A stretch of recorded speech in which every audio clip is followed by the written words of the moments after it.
정치권의 주요 이슈도 살펴보겠습니다. 황태순 정치평론가, 이용호 원광대 초빙 교수 두 분 모셨습니다. 어서 오십시오. 네, 안녕하세요. 네, 안녕하세요. 먼저 한반도 일촉즉발의 군사적 대치 상황 짚고 넘어가지 않을 수 없을 것 같습니다. 황 의원님, 예, 북한 문제, 안보 문제 여야가 따로 있을 수 없는데 그렇죠. 온도차가 약간은 있는 것 같습니다. 어떻게 보십니까? 그래서 온도차가 갑자기 김양건 대남비서, 북한의 김양건 대남비서가 우리 대화로 풀자, 출구 전략을 찾자 하는 이야기 나오기가 무섭게 또 약간 아까 말씀하셨던 온도차가 생기는 것 같아요. 사실은 처음에 목함지뢰로 우리 두 병사가 다리가 절단되는 사태가 벌어지지 않았어요. 네. 거기에 대해서는 문재인 대표를 비롯한 야당도 정부 여당과 한 목소리를 북한을 규탄했고, 기억하시겠습니다만 지난주에는 국회에서 만장일치로 대북 규탄 결의안 통과시켰습니다. 네. 근데 막상 이번에 북한이 거기에 대해서 보면 총탄을 한 발, 대포를 세 발 쏘고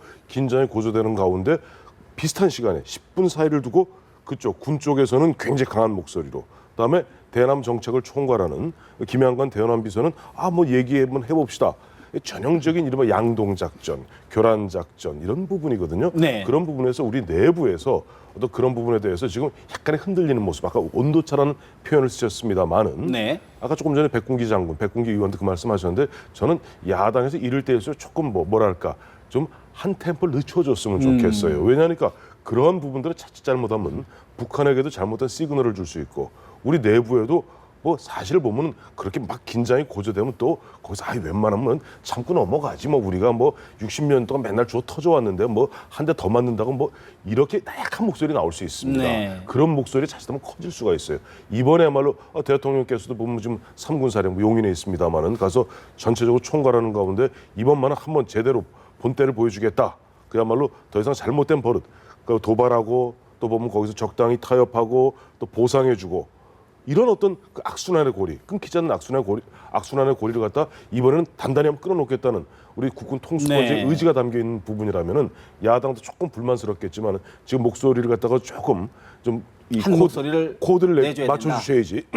자칫 우리 앵커 말씀대로 이것이 온도차가, 우리는 온도차로 느끼지만 북한에서는 상당한 오판할 수 있다. 오판할 수 있고, 그런 부분들이 또 우리 내부에 남남 갈등으로 비화될 조짐도 가능성도 전혀 배제할 수는 없거든요. 네. 그러니까 이런 부분에 있어서는 조금 정치권이 지금까지 어떻게 보면 한 목소리 내주었으면 야당도 조금 힘드시겠지만은 이번만은 조금 더 그 코드를 맞춰주는 그런 어떤 인내심이 필요할 것 같아요. 이 교수님 어떻게 보십니까? 저도 기본적으로는 우리 황 의원 말씀하시는 것에 이제 취지를 같이 하고요. 다만 이제 그 어떤 사안에 대해서 아까 이제 백군기 의원 전에도 말씀하셨던데 이 대북 문제나 외교 문제에 관해서는 뭐 여야가 따로 없죠. 당연히 맞는 얘기고요. 그리고 지금 야당도 북한의 도발에 대해서는 강력하게 응징하자고 하는 그 기본 입장에는 뭐 변화가 없는 것 같아요. 그러니까 다만 그러나 이제 전쟁 중에서 대화를 하고 비공식 접촉을 하고 이러는 게 이제 어느 현상이나 마찬가지거든요. 그래서 지금 이 상황에서도 오로지 강경 목소리만 계속 나가서 하여튼 북한에 뭘 이렇게 하면 확실히 보복해서 죽이자 뭐 이런 분위기만 나가는 게 좀 그렇지 않느냐.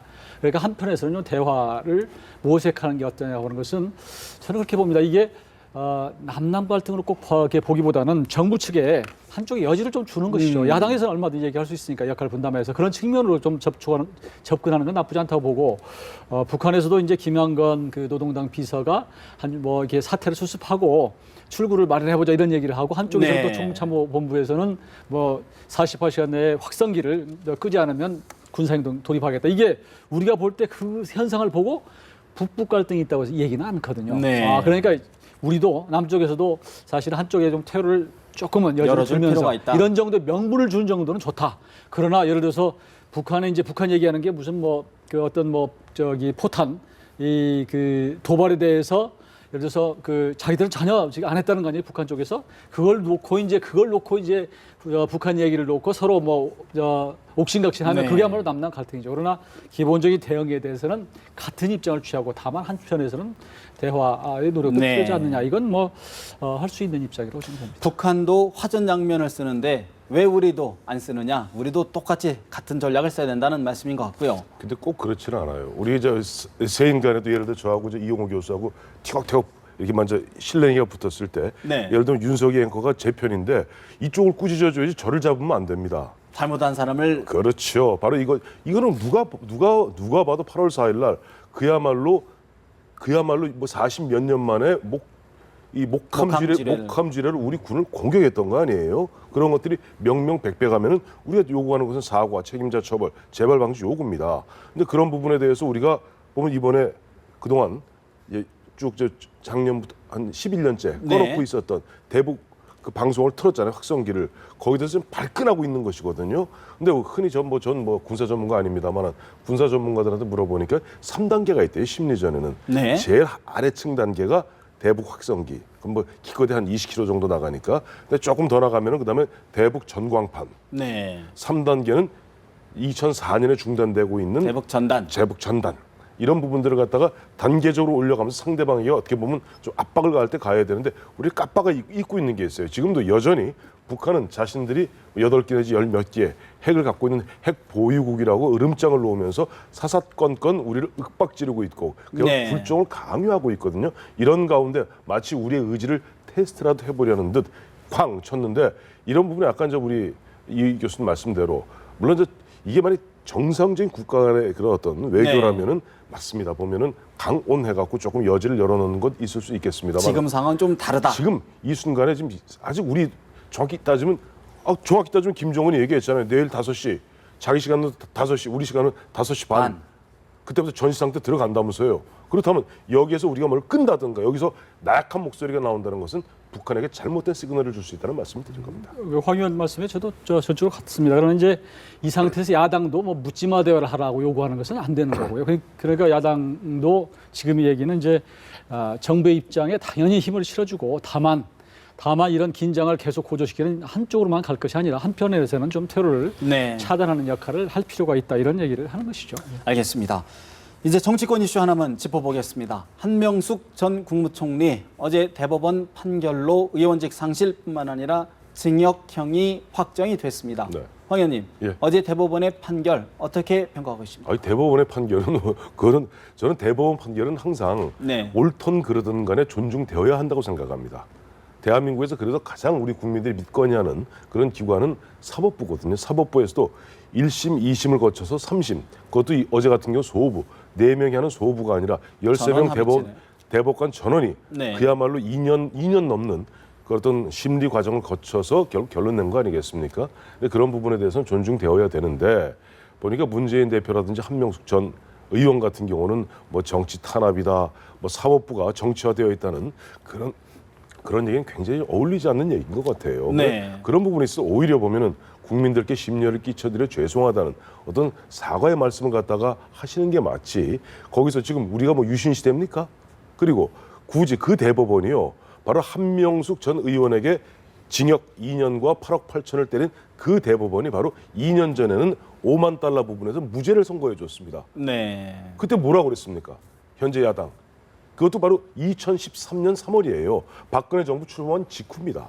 직후에 그야말로 대통령 힘이 가장 셌을 때인데 그때도 보면 대법원에서 항상 법관의 법과 양심에 따라서 판단하는 것뿐입니다만 그런 대법원을 놓고 무슨 정치화되었다는 그런 터무니없는 얘기를 하시는 것은 그것도 법률가 출신의 변호사 출신의 당대표로서는 굉장히 적절하지 않다. 이 교수님 어떻게 보십니까? 저도 같은 의견입니다. 기본적으로. 그러니까 대법원의 판결에 대해서 이러쿵저러쿵 하는 것은 옳지 않고요. 더구나 이 한명숙 전 총리의 이제 9억 원 수뢰한 것 중에서 3억 원 받은 것에 대해서는 거의 이론이 없고 모든 대법관들이 다 유죄로 판결한 부분이거든요. 더구나 한 전 총리의 동생의 전세자금 1억까지도 지금 뭐 나와 있는 상태이기 때문에 수표가 이제 사용됐고요. 사실은 매우 부끄러운 얘기죠. 거기다 대고 이게 뭐 정치적인 어떤 사법부가 그렇게 정책으로 됐다 이런 얘기하는 것은 좀 옳지 않고요. 더구나 어제 기자회견을 통해서 그게 문 대표도 거기에 옆에 쓰고 뭐 이종걸 원내대표 그 외에 한 뭐 20여 명 가까이 섰더라고요. 이게 과연 옳은 얘기인가라는 생각이 들었고요. 거기에 면면을 보면 그 전에 한명숙 아마 대표 때 공천을 받았던 비례대표 얼굴도 꽤 보이더라고요. 거꾸로 뒤집어서 다른 비례대표 의원이 이런 일이 당했었을 때 과연 문 대표나 이종걸 뭐 원내대표나 이 당 지도부가 총 출동해서 했을까? 이거 정말 국민들이 보는 어떤 새정치 연합을 보는 현장의 어떤 정서와 너무 유리됐다라는 생각을 하고요. 정말 그건 조금 국민들 보기에 좀 안타까웠고 좀 그런 모습이었던 것 같습니다. 사실 이 부분이 이제 아무래도 내년 총선 부분도 있고 네. 지금 또 야당의 10명이 넘는 의원들이 검찰 수사를 받고 있거나 재판 중에 있지 않습니까? 그렇다 그렇죠. 보니 야당 입장에서는 의식을 하지 않을 수 없고 정치 탄압 쪽으로 몰고 가고 싶지 않을까요? 어떻게 보십니까? 근데 정치 탄압이라는 표현이 정말 적절치 않아요. 않다. 예를 들어서 저는 검찰이 역대 어느 검찰도 마찬가지입니다. 지금 대한민국 검찰이 보면 아무래도 검찰은 사법기관이 아니지 않습니까? 준사법기관이고 아무래도 보면 검찰총장이라든가 이런 분들이 아무리 독립성을 지킨다고는 합니다만은 항상 그 시대의 권력과 호흡을 맞춰왔던 거는 그건 부정할 수 없는 사실입니다. 네. 그것은 국민의 정부, 참여정부 시절, 즉 그분들이 지금 현재 야당하시는 분들이 집권해서 10년 동안에 그 당시 한나라당 의원들 똑같은 얘기했어요. 정치검찰 얘기했고요. 검찰은 좀 그런 어떤 경향이 있을 수 있다고 칩니다만 그러나 대한민국의 사법부에 대해서 사법부가 정치화돼서 탄압을 했다? 이건 안 되는 얘기죠. 그다음에 둘째는 지금 보면은 야당 의원들 뭐 하는 의원들이 이렇게 저렇게 보면 기소가 되었거나 재판 중이거나 네. 뭐 이렇게 돼 있고 조만간 어떤 분들은 뭐 빠지가 떨어질 가능성도 이렇지 않습니까?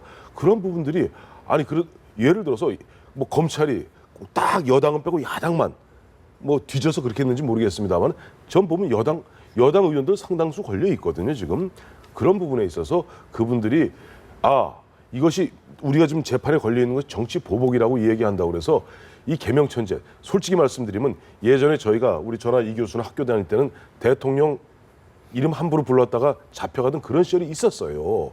하지만 요즘은 대통령 직전에 이명박 대통령은 동물에 비유하고 노무현 대통령 시절에 또 당시 보수 쪽에서는 노무현 대통령도 동물에 비유했습니다. 네. 지금도 뭐 각하새끼 뭐 짬뽕이니 이런 이야기들이 난무해도 이런 세상에 네. 우리 정치 탄압 이런 이야기하면요 어불성설이다. 국민들이 웃습니다. 그야말로 스스로를 좀 되돌아보는 계기를 삼으세요. 이번 일이 사실은 야당 내에서는 아무래도 이제 지금 공천이라든가 또 개파 간의 갈등이 적지 않지 않습니까? 당장 한명숙 전 총리만 해도 친노의 어떤 핵심이라 할 수 있는데 그런 부분 역학관계에서는 어떻게 보십니까? 글쎄, 저 지금 이제 그 검찰 쪽에서 걸려 있는 여러분들을 보면 네. 친노 비노에 상관없이 걸려 있는 것 같아요. 예를 들면 문희상 그 의원 같은 경우도 뭐 거의 친노에 가깝고요. 또 한명숙 전 의원 같은 전 의원 됐죠 이제 그분도 친노의 핵심인데 그 외에 김한길 그 의원 같은 분이나 혹은 지난번에 이제 구속된 박기춘 의원 또 박지원 의원 이런 분은 또 비노거든요. 그러니까 어떤 컨셉을 갖고 방향성을 갖고 무슨 검찰이 한다 이걸 붙이기에는 좀 그런 것 같고요. 예. 한때는 이제 동시다발적으로 야당을 건들다 보니까 이게 야당 탄압이 아니냐 그랬는데 조금 내용이 너무 명확하게 떨어진 부분들이 자꾸 나와서 더구나 박기춘 의원 같은 경우는 본인이 시인하고 들어왔기 때문에 네. 이게 검찰의 어떤 야당 탄압으로 조금 연결시키기에는 조금 설득력이 떨어진다라는 생각이 들고 다만 이제 그 김한길 의원 같은 경우는 조금 억울한 입장을 좀 얘기를 하는 것 같아요. 왜냐하면 성완종 전 회장의 리스트, 소위 예. 친박 리스트 갖고 쭉 나왔는데 본인의 이름은 사실 거론이 안 됐는데 나중에 이인재 우리 의원하고 같이 들어갔죠. 두 사람만 네. 끼워넣기를 한 거 아니냐. 그리고 그 이후에 사실 그러고 나서도 지금 더 추가로 나온 게 없기 때문에 좀 그런 것들은 뭐 그렇게 조금은 붙일 수도 있지만 그러나 기본적으로 정계 개편을 무슨 막거나 혹은 촉발시키기 위해서 검찰이 어떤 의도를 갖고 했다라고 보기에는 조금은 설득력이 좀 떨어지는 네. 부분이 아닌가 싶습니다. 한 가지 좀 예. 짚고 넘어가는 이제 박근혜 대통령이 다음 달 3일 중국에서 열리는 전승절 행사 참석하기로 했죠. 예, 그러면서 열병식 행사에 대해서는 정하지 않았다 결정했는데 황 의원님 어떻게 보십니까? 열병식 전승절 참석하시기로 한 거 잘하신 거고요. 네, 열병식 반드시 참관하셔야 됩니다. 반드시 해야 된다. 반드시 해야 됩니다. 아니 그 전승절 기념일이 핵심이 바로 그건데 그거 안 보시려면 갈 필요가 없어요. 지금 근데 일부 보수 진영에서는 사실 그것이 이제 역사적 정통성이라든가 등등 예. 우리 또 한미 동맹 등등 이런 부분에서 좀 한미 동맹의 틈을 벌리는 것 아니냐 우려 있지 않습니까? 일단 최근에 보니까 미국 제에서 박근혜 대통령 안 가시는 게 좋겠다. 그다음에 좀 굳이 가시더라도 일병식 참관 안 하시는 게 좋겠다는 이런 이야기들이 직간접적으로 들어오잖아요. 예. 근데 여러분 대통령께서 이미 전승절 참석하시기로 했기 때문에 흔한 얘기로 미국에서 50명 까먹었어요. 까먹었는데 자, 중국에 가서 열병식 참석 안 하면 50원 까먹습니다. 이런 경우 우리나라 속담에 꿩도 매도 다 잃는다는 겁니다. 두 마리 토끼를 다 두 마리 잃는다. 토끼 다 잃습니다. 그렇기 때문에 아니 그리고 우리는 대한민국 꼭 아셔야 됩니다. 이번에 중국에서 전승절은 뭐 미국하고 싸운 거 전승절하는 거 아니에요. 1945년 9월 3일 날 미주리함에서 일본 시게미스 외상이 사인해서 저희 항복했습니다. 즉 일본하고 싸운 그 전승절이고 1941년 대동아 전쟁이라고 그러죠. 그 당시 진주만 기습 이후에 우리 임시정부도 물론 국제적으로 우리가 공인은 못 네네. 받았습니다만은 김구 선생의 임시정부도 대일 선전포고를 했습니다. 대일 선전포고라는 가운데 우리 광복군들이 중국, 그때 중국군이라는 것은 장개석 군대가 아니에요. 네. 장개석 목토통이 국공합작군대입니다. 그 국공합작군대가 함께 일본과 싸워서 우리가 승전국가입니다. 대한민국은. 그 승전국가인 국가원수 박근혜 대통령이 참관해서 열병하는 건 당연한 당연하다. 거고요. 또 6.25 전에 총불이 쏘았다. 아, 그래 총불이 쏘았으면 우리 왜 파주에 있었던 80여 구의 중국군 유해 갔다가 왜 60년 만에 되돌려줬습니까? 지난 일은 어느 정도 묻고 그다음에 우리 향후 전략적 협력 동반자 관계로 가자는 거 아니에요? 특히 이번 보세요. 북한이 저렇게 불장난하겠다 맨날 으름장 놓고 있는데 북한을 그나마도 지렛대로 누를 수 있는 네. 것이 중국밖에 더 있습니다. 우리 입장에서는. 과거보다는 미래를 지향하자. 이 교수님, 한 마지막으로 질문드립니다. 그러면 지금 북도발 이 상황에서 어떻게 해야 될까요? 중국은 원하지 않는 도발을 하는 것 같은데 어떻게 전망하십니까? 그렇죠. 그러니까 지금 이제 이런 상황에 어떤 긴장이 계속 고조될지는 모르겠어요. 그러니까 일부에서는 뭐 이런 상황에 꼭 전승절을 가야 되느냐 일각에서 이런 얘기가 나올 수 있는데 이제 앞으로 9월 2일이니까 시간이 좀 남아 있지 않습니까? 그 사이에 이 상황이 계속 고조되는 이러지는 저는 않을 거라고 봐요. 충분히 이제 어떤 형태의 출구가 나오지 않을까 이렇게 보는 것이고요. 지금 어차피 이제 중국의 중요성 때문에 미국에 충분히 양해를 하고 사실은 가는 거거든요. 그래서 중국을 방문하는 것을 이미 발표하기 전에 미국에 방문하는 10월 16일 날 가는 것을 이미 얘기했거든요. 그러니까 우리 황 의원께서는 뭐 점수를 많이 까먹었다고 생각하지만 미국이 그렇게 옹졸한 나라이겠습니까? 저는 그렇게 네. 생각하고 한미 간의 어떤 공조나 어떤 전통 우방 관계 그 정도 믿음이 있다고 보고요.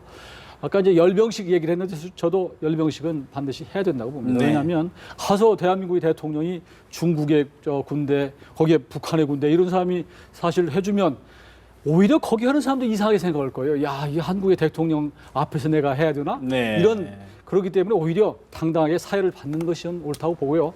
오히려 이제 가서 지금 이 한반도 긴장이 고조되는 상황에서 대통령이 이 시진핑 국가주석과 만나서 어떤 북한의 어떤 그 지금 어떤 압력을 가하거나 네. 혹은 대화에 나오도록 하는 여러 가지 액션을 취할 수도 있는 거고요. 그런 것들이 정말 외교에 아주 좋은 장이다. 이렇게 저는 오히려 봅니다. 알겠습니다. 오늘 대담 여기서 마무리하겠습니다. 두 분 말씀 고맙습니다.